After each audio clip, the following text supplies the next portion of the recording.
చూసుకుంటే జగన్మోహన్ రెడ్డి గారి హయాంలో ఉన్నప్పుడు ఒడ్లు రోడ్డు అంటే ప్రజలు కొనుగోలు రేటు ఉందా లేదా ఇష్టపడిన రేటు ఉందా, మరి ఇప్పుడు ఇష్టపడిన రేటు ఉందా? ప్రజలు ఇప్పుడు రైతులు అడగకుండానే గవర్నమెంట్ ఏ రేట్ అయితే నిర్ణయిస్తే బాగుంటుంది అని చెప్పి దాదాపు 1750 రూపాయలు ఇచ్చి కొన్న దాఖలాలు ఉన్నాయి గత ప్రభుత్వంలో. ఈ రోజు ఆ రేట్ చూపిమనండి, లేకపోతే ప్రకటన విడుదల చేయమనండి. ఎంత కొన్నారు, ఏ జిల్లాలో ఎంత కొన్నారు, ఏ రేటు కొన్నారు అన్నది ఒక ప్రకటన ఇవ్వమనండి పేపర్ కి. ఎన్నో ప్రకటనలు ఇస్తున్నారు, అది ఓపెనింగ్ ఇది ఓపెనింగ్ అని. రైతుకి ఈ రేటుతో మేము కొంటున్నాము, ఇక్కడ ఇంత కొన్నామని చెప్పి ఒక రేటు ప్రకటన ప్రకారంగా తెలియజేయమనండి. ఏమీ చేయలేదు వాళ్ళు.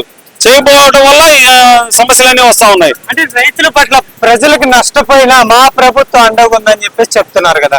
మాటలకేనండి, అది ఏమీ లేదు, ఊరికి మాటలకే. మా ప్రభుత్వం అండగా ఉందని చెప్పడానికి రైతు అనేవాడు బాగుంటేనే కదా మనం ఉండేది. ఆయనకి పంట వేయడానికి ఏ ఖర్చు తగ్గదు. ధాన్యం గిట్టుబాటు ధర రాలేదనుకోండి, ఆయన ఏమో అమ్ముకుంటాడు చెప్పండి? ఖర్చులేం తగ్గవు కదా. ఎరువులకు డబ్బులు ఇవ్వాల్సిందే, కౌలు డబ్బులు ఇవ్వాల్సిందే, విత్తనాలకు డబ్బులు తేవాల్సిందే. అవన్నీ పెట్టుబడి మాత్రం ఎంతైనా కానీ అంతే అవుతుంది. కాకపోతే ఇక్కడ మాత్రం గిట్టుబాటు ధర లేదు. లేనప్పుడు ఆ రైతు ఏం అమ్ముకుంటాడు? ఇంకేంటంటే ఒకటే దారి వాళ్ళకి. గతంలో ఆయన ప్రభుత్వంలో ఉన్నప్పుడు, ఇంత ముందు ఉన్నప్పుడు ఆత్మహత్యలు ఉంటాయి, రైతు హత్యలు సేమ్ అవి మళ్ళీ రిపీట్ అవుతాయి, అంతకంటే ఏమీ లేదు. అంటే ఇప్పుడు రైతులు హ్యాపీగా లేరంటారా? లేరు కదా. ఉంటే ఇంతమంది రైతులు ఎందుకు వస్తారండి? ఈ రోజు గుంటూరులో ధర్నా జరుగుతుంది, ఇంతమంది రైతులు వచ్చి పాల్గొంటారో చెప్పండి? ఆ రైతు పొలంలో పని చేసుకుంటాడు, ఇక గుంటూరు దాకా వేరే జిల్లాల మండలాల నుంచి రావాల్సిన పనే ఉంది ఆయనకి. ఇక్కడ దాకా వచ్చి ధర్నా చేయాల్సిన పనే ఉంది.